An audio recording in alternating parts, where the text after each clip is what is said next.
এই সরকারের পক্ষে আসলে সবই সম্ভব, এ ধরনের কথা তারা বলতে পারে। তবে এটাও মনে রাখতে হবে যে কথাটা ব্রেক টাইমে আমরা বলছিলাম যে ইতিহাস যদি 2026 পর্যন্তই থাকে তাহলে এই সরকারের রক্ষা আছে। যে ধরনের ইলেকশন ইঞ্জিনিয়ারিং আমি নিজে দেখেছি, ধরেন ব্যালটের মুড়ি নাই, ব্যালটের নাম্বার নাই, হাতে কালি দিচ্ছে না, এটা যদি গণতন্ত্রের মডেল হয় আমি জানি না ভাই কোন গণতন্ত্রের কথা বলছেন। ফিরলাম বিরোধীর উপরে কথা বলছিলাম রাজনীতির মালিকানা নিয়ে। আমরা ছিলাম আপনার কাছে জানতে চাইছিলাম যে হ্যাঁ ভোটের পক্ষে, অর্থাৎ যে গণভোটটি হবে জাতীয় সংসদ নির্বাচনের পাশাপাশি সেখানে যাতে মানুষ হ্যাঁ ভোটে মত দেয়, এই জন্য অন্তর্বর্তী সরকার কাজ করবেন। আজকে তারা অনেকটা এটি ঘোষণা দিয়ে বলেছেন, এটি কি ঠিক কিনা আপনি কি মনে করেন?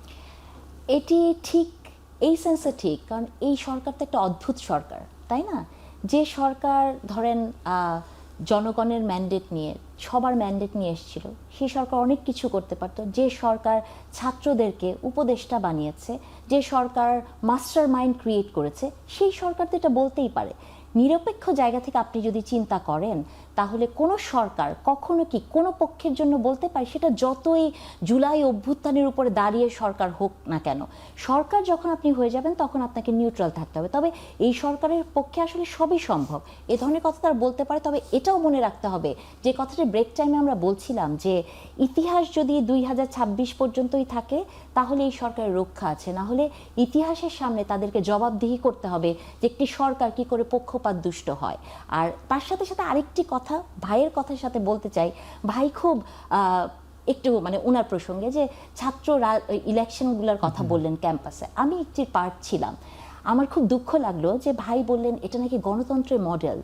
সেই মডেলের একটা পার্ট আমি ছিলাম, এবং আমি এই কারণেই জামাতে ইসলামী রোশন হলে পড়েছি, কারণ আমি ইলেকশন থেকে বের হয়ে গিয়েছিলাম। যে ধরনের ইলেকশন ইঞ্জিনিয়ারিং আমি নিজে দেখেছি, ধরেন ব্যালটের মুড়ি নাই, ব্যালটের নাম্বার নাই, হাতে কালি দিচ্ছে না, এটা যদি গণতন্ত্রের মডেল হয় আমি জানি না ভাই কোন গণতন্ত্রের কথা বলছেন। এবং তিনি বলেছেন জাহাঙ্গীরনগরের জাকসু নির্বাচনে, এবং উনি বলেছেন ছাত্র শিবির ইঞ্জিনিয়ারিং করেছিল। ছাত্র শিবির কিনা আমি জানি না, তবে ইঞ্জিনিয়ারিং হয়েছে। এখন আমি বলবো না ছাত্র শিবির, কিন্তু ইলেকশন ইঞ্জিনিয়ারিং হয়েছে।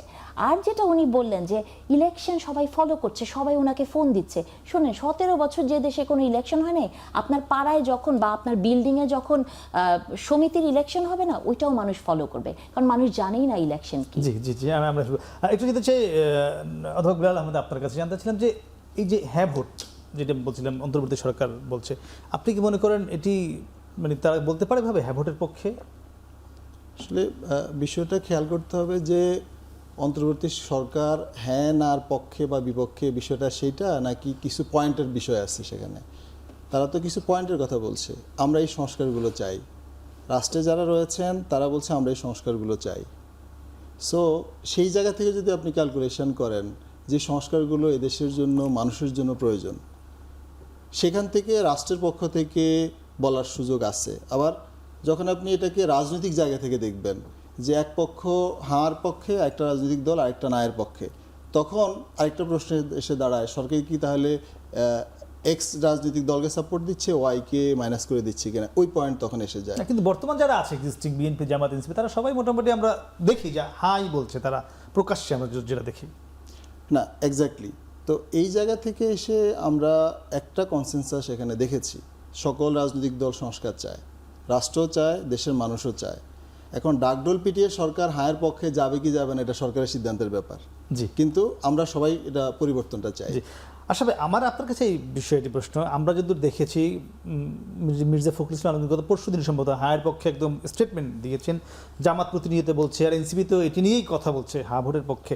মানে সবাই যখন চাচ্ছেও, যেহেতু মাঠে আওয়ামী লীগ নাই, জাতীয় পার্টি থাকবে কি থাকবে না এটা নিয়ে আদালতের একটি শুনানি চলছে, এরপরে সরকারকে এই অবস্থানে কেন নিতে হলো? দেখুন, সরকার মনে করছে যে দলগুলো এনাফ ক্যাম্পেইন করছে না, এবং আমরা এখন পর্যন্ত কিন্তু দলগুলোকে দলীয় কথা যত বেশি বলতে দেখছি, প্রার্থিতা নিয়ে কথা বলতে দেখছি, সেই তুলনায় গণভোট নিয়ে কথা বলতে দেখছি না। তারা এই গণভোটের প্রশ্নে পজিটিভ অবস্থানে আছেন, এটি আমরা বুঝতে পারি, কিন্তু ওটিকে বাজারে নিয়ে যাওয়া, মানুষকে কনভিন্স করা, আপনি যদি দেখেন যে গণভোটের হ্যাঁ বলতে হবে কোন 5টি প্রশ্নে, সেটি নিয়ে জনমত তৈরি হয়নি। সরকার হয়তো ওই জায়গা থেকে মনে করছে, আপনি জানেন যে একজন বিশেষ সহযোগীকে নিয়োজিত করা হয়েছে, উনি ক্যাম্পেইনটি দেখছেন। কিন্তু আমি যেই কারণে ইতিহাসের প্রশ্নটি বলতে চাই সেটি হচ্ছে, দেখুন এমনিতে একটি বড় দল নির্বাচনের বাইরে, কাজেই আপনি জানেন যে ইউরোপিয়ানরা বা পশ্চিমা দেশের লোকরা ইনক্লুসিভ নির্বাচন নিয়ে কথা বলছে, সেখানে যদি সরকারও একটি পক্ষ হয়ে যায় তাহলে কিন্তু আপনার পক্ষে ইতিহাসের কাছে প্রমাণ করা কঠিন হয়ে যাবে যে 2026 সালের নির্বাচনে বাংলাদেশের জনগণের মতামতের প্রতিফলন হয়েছিল। এটি কিন্তু খুব গুরুত্বপূর্ণ। আজকের ক্ষমতা, আজকের গায়ের জোর, আজকের বাতাস কোন দিকে গেল, এটি দিয়ে যদি আমরা শুধু দেখি তাহলে কিন্তু এই প্রশ্নটি উত্তর হবে না। আরেকটা কথা, এখানে সরকার কি কোনো সন্দেহের মধ্যে আছে কিনা যে না ভোটের দিকেও দিতে পারে, বা বিএনপি জামাত এনসিপি, মানে কি মনে হয়? দেখুন, সরকারটির পাটাতন্ত্র জুলাইয়ের আন্দোলন, অভ্যুত্থান, চেতনা, যেই নামে আমরা বলি। এখন জুলাই তো পথ হারিয়েছে, জুলাই পথের মাঝে এতিম হয়ে গেছে। কেউ বিএনপি হয়ে গেছে, বিএনপির রাজনীতি কোন দিকে যাবে আমরা বুঝতে পারি অনেকটা। জামাতি ইসলামী ক্ষমতায় প্রায় চলে গেছে, এরকম আচরণ করছে। এনসিপি বিলীন হয়ে গেছে জামাতের সাথে। কাজী জুলাইয়ের এখন প্যারেন্ট কারা? আমি কিন্তু জুলাইয়ের ওই অবস্থা দেখছি না। প্রশাসন এবং পুলিশের মধ্যে দেখছি পতাকা তুলেছেন, যেখানে যেখানে বিএনপিকে মনে করছে শক্তিশালী সেই দিকে, গুপ্ত অবস্থায় জামাতের দিকে এবং কৌশলগতভাবে জামাতের দিকে। এই জায়গাতে আমার মনে হয় সরকার ভাবছে যে যদি এইটি সংস্কারের পক্ষে না যায় তাহলে তো তাদের অবস্থান নিয়েও প্রশ্ন তৈরি হবে, তাদের এতদিনের যে সংলাপগুলো সেগুলো বৃথা যাবে। আর বাংলাদেশ শেষ পর্যন্ত কি পেল? আপনি যে শুরু করেছিলেন যে রাজনীতির মালিকানা, শেষ পর্যন্ত মালিকানা কিন্তু গুটি কয় দলের হাতে গেল। এবং এই দলগুলোকে আমরা দলীয় রাজনীতি করতে বেশি দেখি, জনগণের রাজনীতি কিংবা বাংলাদেশের রাজনীতি করার ক্ষেত্রে। জনগণের কাছে মালিকানা আপনার যাচ্ছে কাছে কিনা? শুধু আরেকটি বলি, ক্যাম্পাসের সাথে জাতীয় রাজনীতির পার্থক্যটি কোথায়? শোনেন, ক্যাম্পাসে গরম পানি, ঠান্ডা পানি, খাট, পালঙ্ক এগুলো করে ভোট পাওয়া যাবে, কিন্তু স্টুডেন্টরা কিন্তু চূড়ান্ত বিচারে আরো বড় রাজনৈতিক প্রশ্নের উত্তর খোঁজার চেষ্টা করা উচিত জাতীয় রাজনীতিতে। আর বিশ্ববিদ্যালয় প্রশাসন রয়েছে, 5টি বিশ্ববিদ্যালয়, পাবলিক বিশ্ববিদ্যালয়, এগুলো প্রদান করার দায়িত্ব সরকারের। কিন্তু সরকার যেহেতু ওই দায়িত্ব পালন করছে না, কোনো একটি বিশেষ গোষ্ঠী সেই দায়িত্ব পালনের ভেতর দিয়ে তাদের রাজনীতির চর্চাটি ভোটের রাজনীতি করছে, কখনো প্রকাশ্যে কখনো গুপ্তভাবে। কাজে এটি জাতীয় পর্যায়ে একদম রিফ্লেক্টেড হবে, এটা আমার মনে হয়। আসলে